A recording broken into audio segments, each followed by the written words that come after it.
Louange à Dieu seul et que la paix soit et la bénédiction soit sur notre prophète sallallahu alayhi wa sallam. Allah Tout-Puissant a dit, si vous aimez vraiment Allah, suivez-moi. Allah vous aimera alors et vous pardonnera vos péchés. Allah est pardonneur et miséricordieux. Nous aimons tous Dieu pour sa bonté et sa générosité. C'est une réalité intrinsèque, car nous baignons tous dans la bénédiction de Dieu. Au fait, l'âme se réjouit de ceux qui sont généreux. Il est logique que le serviteur aime son Seigneur parce que Dieu est la source de toute bonté. Une partie de la générosité et de la bonté de Dieu réside dans le fait qu'il pourvoit le serviteur et le comble de bénédiction et l'aime, malgré son étourderie et ses péchés, plus que la mère n'aime son enfant. Dieu Tout-Puissant envoie des signes indiquant qu'il aime le serviteur. Parmi ces signes figurent le désistement de la cupidité pour le monde d'ici-bas et l'indifférence de ce qui est entre les mains des autres. C'est une caractéristique inhérente à certaines personnes. Ils sont satisfaits de leur situation et ne convoitent pas ce qui ne leur appartient pas. Il se peut qu'ils soient négligents dans l'adoration et insouciants dans son obéissance aux ordres de Dieu. Cependant, ils ne tendent pas la main à l'argent et au bien des autres. Une opportunité vers l'inhibé pourrait lui être accessible, mais il la fuit et espère se résigner aux choses légitimes. Un homme s'approcha du prophète sallallahu alayhi wa sallam et lui dit, ô messager de Dieu, guide-moi vers un acte afin que si je le fais, Dieu m'aimera et les gens m'aimeront. Le prophète sallallahu alayhi wa sallam lui dit, renoncez au monde si bas et Dieu vous aimera, et renoncez à ce que les gens possèdent et les gens vous aimeront. Le serviteur qui ne convoite pas ce qui est entre les mains d'autrui, ni ne les envie pour les bénédictions dont Dieu les a bénis, doit remercier Allah pour cette qualité qui lui est assignée par Allah. Dieu Tout-Puissant a dit, et ne tombe point les yeux vers ce dont nous avons donné jouissance temporaire à certains groupes d'entre eux, comme ornement de la vie présente, afin de les éprouver par cela. Ce qu'Allah fournit au paradis est meilleur et plus durable.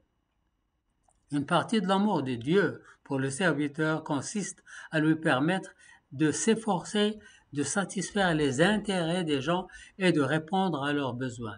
Le serviteur ressent le désir de répondre aux besoins des orphelins, des pauvres, des nécessiteux, car il est serviteur par nature. Servez les gens pour l'amour de Dieu Tout-Puissant. Le messager de Dieu, que la paix soit sur lui, dit, le musulman est le frère du musulman. Il ne l'opprime pas, ne le trahit pas. Celui qui subvient aux besoins de son frère, Dieu comblera son besoin. Celui qui soulage un musulman de la détresse, Dieu le soulagera de la détresse le jour du jugement. Et quiconque protège un musulman, Dieu le protégera le jour de la résurrection. Dans un autre hadith, et quiconque accompagne son frère dans un besoin jusqu'à ce qu'il lui accomplisse, Dieu consolide son pied le jour où les pieds s'éloigneront. Un autre signe de l'amour divin, c'est une fin de vie paisible. Une personne peut passer sa vie en n'effectuant que les actes prohibés. Elle est distraite, insouciante, éloignée d'Allah, et peu de temps au plus avant sa mort, il réalise une bonne action qui plaît à Allah. Pour ce fait, Dieu l'aime. Le messager de Dieu, sallallahu alayhi wa sallam, dit, si Dieu veut du bien pour un serviteur, il le servira de lui. On lui dit, comment se servira-t-il de lui? Il répond, et il lui permettra d'accomplir de bonnes actions avant de mourir. Alors, remerciez Allah si Dieu vous permet de réaliser de bonnes actions, car c'est un gage d'amour de Dieu Tout-Puissant. Comme exemple de ce fait, un homme était extravagant avec lui-même à un très grand degré d'immoralité et de débauche. Or, un jour, en passant devant la mosquée, alors il ressentit un besoin urgent d'aller aux toilettes. Il y entra et trouva des gens en train de faire les ablutions. Il a fait les ablutions avec eux, puis il a honte de sortir.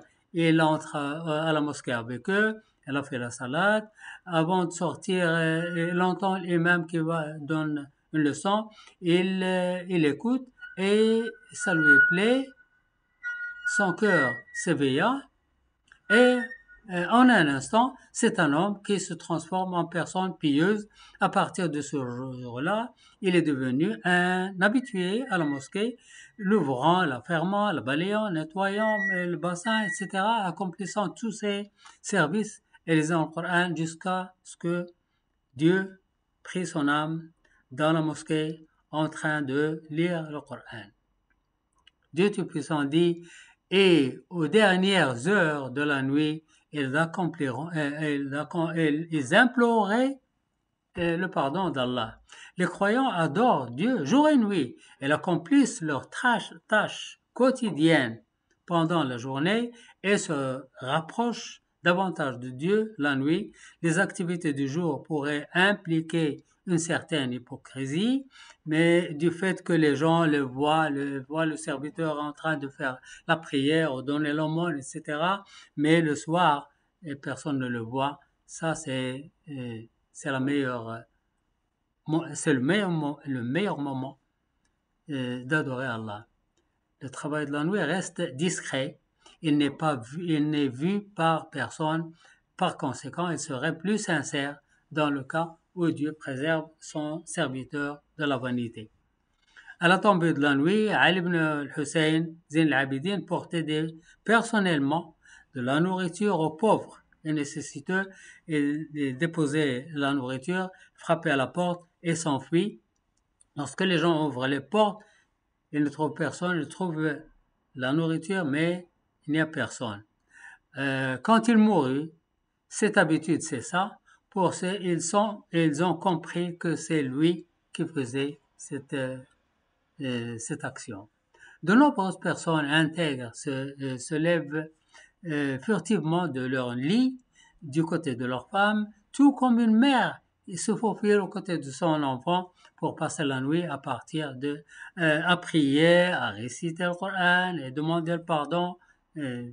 Et ils font l'aumône en encourageant leurs femmes et leurs enfants à être charitables, mais ils joignent à cela un altruisme dissimulé entre eux et Dieu dont ni leurs femmes ni leurs enfants ne seront au courant. Quand ils décèdent, les gens concernés par leur bienfaisance révèlent leurs secrets. Le messager d'Allah lui dit Dieu aime le serviteur pieux, riche et discret. Un autre signe, c'est d'être affligé de difficultés, de troubles, de calamités et des infortunes. Toutefois, nous espérons tous mener une vie paisible, sans aléas, libre de toute affliction, mais le pieux subit sa destinée avec une âme sereine grâce à sa piété. La malédiction devient pour lui une bénédiction. Ô croyant, si tu rencontres une difficulté, quelle que soit, ne panique pas et ne deviens pas mécréant, car ce n'est qu'un test pour juger ta patience et une purification de tes péchés. Si un serviteur affronte des difficultés dans la vie, telles que les circonstances financières, problèmes, fatigue et la maladie, alors qu'il est résigné, patient et louant Dieu, ce sera pour lui une purification des péchés et des actes répréhensibles et une élévation de niveau au paradis, si Dieu le veut, Inch'Allah. Ne vous fâchez pas face à l'adversité, à la maladie et aux problèmes, mais remerciez Allah et demandez-lui de la quiétude. Un autre signe de l'amour de Dieu pour le serviteur, c'est que Dieu l'oriente vers la vénération des gens loyaux, les saints. Soufiane Touré dit « Quand les pieux sont mentionnés, la miséricorde descend. Bishr ibn al-Harith, al-Hafi, a dit « Il vous suffit qu'il y ait des morts dont le souvenir ravive le cœur et qu'il y ait des vivants, en les voyant, le cœur s'endurcit. » Oh Allah, protège-nous et aide-nous à faire des choses que tu aimes. وصلى الله وسلم على سيدنا محمد وعلى آله وصحبه أجمعين.